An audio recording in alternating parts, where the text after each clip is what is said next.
traditional pa rin ba ang way mo of selling?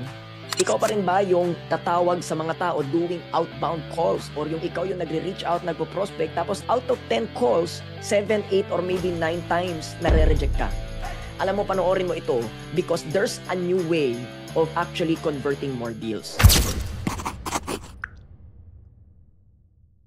Let's be honest, kahit nasabihin mo pang I eat rejection for breakfast, lunch, or dinner, masakit pa rin sa pakiramdam yan. Makirot pa rin yan. Siyempre, tao lang din tayo eh. Meron tayong tinatawag na emosyon. That's why, the key here, especially if you go into sales, sales is hard in itself.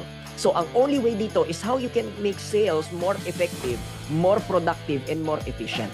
Kasi kapag yung conversion mo sa sales mas effective, mas efficient, mas productive, sabi ko sa'yo, mas mababawasan nito yung demotivation due to how hard sales can be, and mababawasan nito yung tinatawag na sakit sa paggawa ng sales call. Ang term na lagi kong sinasabi pagdating dito with regards to new way of selling is no longer what you call outbound, no longer what you call inbound, but what you call campaign style selling. Usually kasi dito sa Pilipinas, kapag pinag-uusapan natin yung pag-create ng campaign, dalawang bagay yan. Either mag-create ka ng marketing campaign or mag-create ka ng sales campaign. It's never both.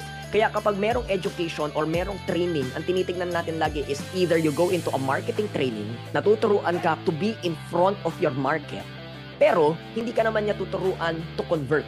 Hindi ka naman niya tuturuan to handle objections. Hindi ka naman niya tuturuan to be comfortable with people's uncertainties, hesitations, and objections.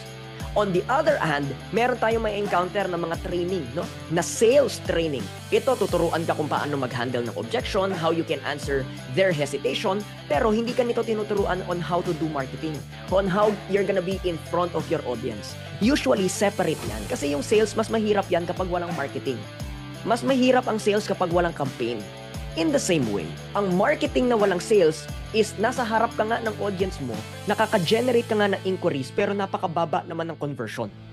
Pareho, that one cannot live without the other. That's why I'm telling you right now, if you want to learn sales, you gotta learn a campaign style selling. Ano yun? It's a mixture of marketing and sales. On the marketing side, ang tawag nila dyan is direct response marketing. Na hindi lang to being in front of your audience, being able to attract people, but also being able to learn how you can convert inquiries and leads to an actual closed deals or what we call payments.